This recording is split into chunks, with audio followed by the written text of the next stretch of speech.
everybody. Michelle Lim here, back on the hotline, back on the Michelle Lim Express answer hotline. We have a caller on the line one, Dr. Brash. He has a question. It is, can you expect to earn a living, or work full time as an upcoming comedian? Okay, and I want to note the word upcoming here. So, can you afford to make a living if you have not really broken into the comedy market yet, and you're not like a household name? Um, do you reckon that you could work full time? Okay, short answer, no, probably not. End of video. Goodbye, everybody. Please subscribe. No, I'm joking. I don't know. It depends. Like, I was doing the maths on this before, and it was actually like, oh, that's actually not that bad money. But it depends on a few things. One, like I guess how good you are, how well known you are, would make it easier for you to get gigs. Two, I guess if you're an upcoming comedian, you might not have that much material yet, right? And when you're hosting a gig or when you're doing a headlining spot, then you want to have at least like half an hour to an hour or 45 minutes of like really solid material. Otherwise, people are not going to pay you to headline their show. Um, and and three, like it works in cycles. So let's just assume that you've got like a good like hour or 45 minutes of material, and you've managed to get a spot at like a comedy club or something. I don't know what the rates are for like really long sets, but let's assume maybe it's like maybe you get $200 or $300 a night, which is pretty good. Um, for that hour, and then you can do that maybe like 5 times a week, which is like $1,500.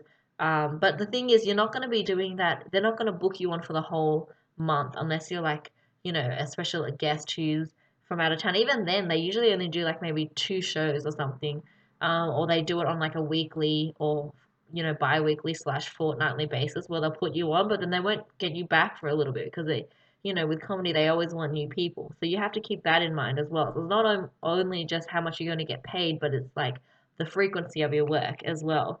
Um, but if you're like an upcoming comedian, there are a couple of different ways that you can earn an income. One, obviously, is to do the emceeing or the headlining of comedy shows. Two, you could, be writing things. So either, I don't know, like writing scripts or books or things that require comedic like input, which is actually really good. Like sometimes I write for a couple, I used to write for this TV channel called SBS, which was one of the Australian national broadcasting networks. And that was really cool. And that was great because I love writing. And you can probably find other writing sources as well. Like if you go onto any of those freelance sites, you can upload your resume and a couple of samples of your writing and get jobs that way. So yeah, I guess it's a little bit hard to say, um, but you would have to find other ways of um, sourcing the income, like not just stand-up comedy. I don't think if you're an upcoming comedian, and I'm focusing on the word upcoming here. So just keep that in mind because yeah, it's like seasonal work. People are not gonna want to have you all the time, so you need to make sure that you have something else to like supplement that income as well. And it doesn't have to be another type of job, but you can still do comedy, but it's just like in a different form. The other question that Dr. Brash had was, can you be a road comic and earn a living?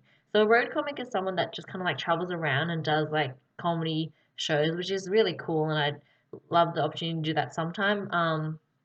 That's kind of hard as well. Like I know that a lot of comedians actually get their earn money through doing cruises, which I think is really cool. So you could be like a cruise comedian, and then that's like a pretty solid income.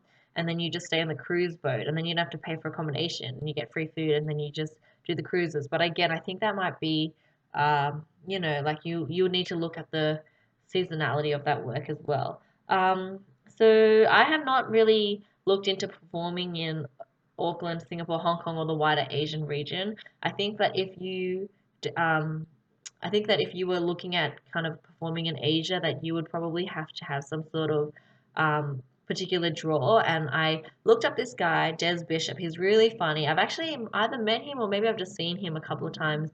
He does the Melbourne Comedy Show. He's American, but he speaks like fluent Mandarin, which is really cool. And he's amazing to watch.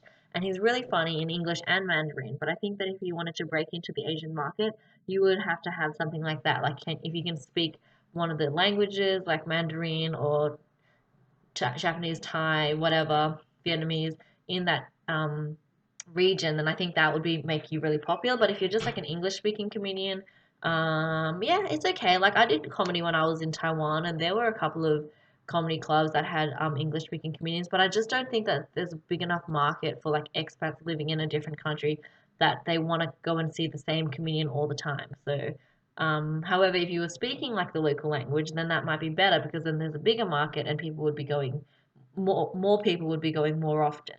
Um, and then with the road comic stuff, it's also not just thinking about how much you're going to get paid, which is probably not that much if you're an upcoming comedian, but also your costs as well, right? So you're going to be like, who's going to take care of the accommodation, the transport, like to and from the gigs, um, and usually it's always good if you can like if you're being asked to be on the road with like another a group of people, that would make it so much easier. Otherwise, cost wise, it's probably not that effective to be doing all this stuff yourself because you got to book the venue, you got to pay for the venue room hire, you got to get staff for the front of house and your sound person, and all of these things are going to cost a lot of money. So again, I hate to be the bearer of bad news, but if I'm just assuming like if you're an upcoming comedian, like these are things that you got to think about, and I just don't know if it's viable to do that as a full-time thing. I do know that some of my friends, one in particular that I'm thinking of, he like has quit his job full-time. He used to be a lawyer, now he's quit, and now he just does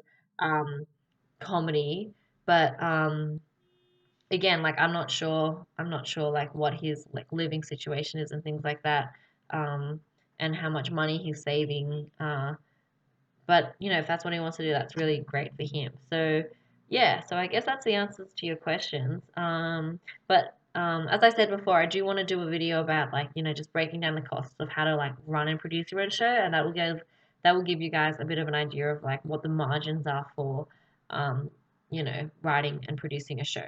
I hope that helps. Thank you so much. Bye.